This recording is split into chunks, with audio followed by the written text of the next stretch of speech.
حضرت محمد صلی اللہ علیہ وآلہ وسلم شب معراج کو بیت المقدس کی طرف جاتے ہوئے مصر کے قریب سے ایک مقام سے گزر رہے تھے تو آپ صلی اللہ علیہ وآلہ وسلم کو نہایت ہی اعلی اور زبردست خوشبو آنے لگی۔ آپ صلی اللہ علیہ وآلہ وسلم نے حضرت جبرائیل علیہ السلام سے پوچھا کہ یہ خوشبوئیں کیسی ہیں؟ جواب ملا کہ فرعون کی بیٹی کی باندی مشاطہ اور اس کی اولاد کی قبر سے آ رہی ہیں۔ پھر حضرت جبرائیل علیہ السلام نے اس کا قصہ آپ صلی اللہ علیہ وآلہ وسلم کو بیان کیا کہ مشاطہ فرعون کی بیٹی کی خادمہ تھی اور وہ خفیہ طور پر اسلام لا چکی تھی۔ ایک دن فرعون کی لڑکی کو بالوں کو کنگھی کرتے ہوئے اس کے ہاتھ سے اتفاقاً کنگھی گر گئی اور وہ کنگھی اٹھانے لگی تو اس کی زبان سے بے ساختہ بسم اللہ نکل گیا۔ اس پر شہزادی نے کہا کہ تو نے آج عجیب کلمہ بولا، رب تو میرا باپ فرعون ہی ہے، تو پھر تم نے یہ کس کا نام لیا ہے؟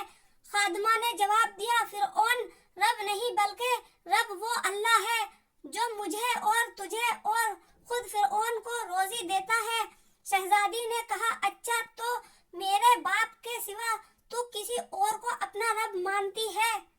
اس نے جواب دیا، ہاں میرا، تیرا اور تیرے باپ کا سب کا رب اللہ تعالیٰ ہی ہے۔ شہزادی نے اپنے باپ کو یہ بات پہنچا دی۔ وہ سخت غضبناک ہوا اور اسی وقت خادمہ کو دربار بلایا اور کہا گیا، تو میرے سوا کسی اور کو اپنا رب مانتی ہے؟ اس نے کہا کہ میرا اور تیرا اور سب کا رب اللہ تعالیٰ ہی ہے جو بلندیوں اور بزرگی والا ہے۔ فرعون نے اسی وقت حکم دیا کہ تانبے کی جو گائے بنی ہوئی ہے اسے خوب گرم کیا جائے اور جب وہ بالکل آگ جیسی ہو جائے تو اس کے بچوں کو ایک ایک کر کے اس میں ڈال دیا جائے، آخر میں خود اسے بھی اسی میں ڈال دیا جائے۔ چنانچہ وہ مکمل گرم کی گئی۔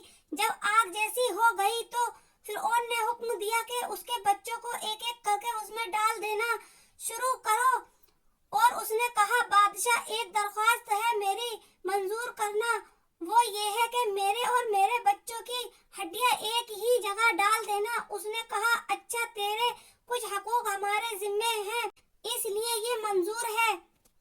اس کی دونوں بچیاں اس کی آنکھ کے سامنے اس میں ڈال دی گئی اور وہ فوراً جل کر راکھ ہو گئے۔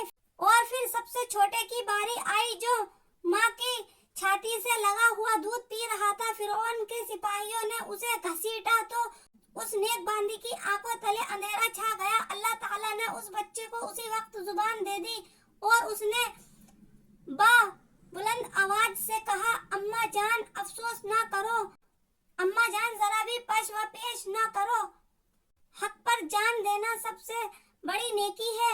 چنانچہ انہیں صبر آ گیا۔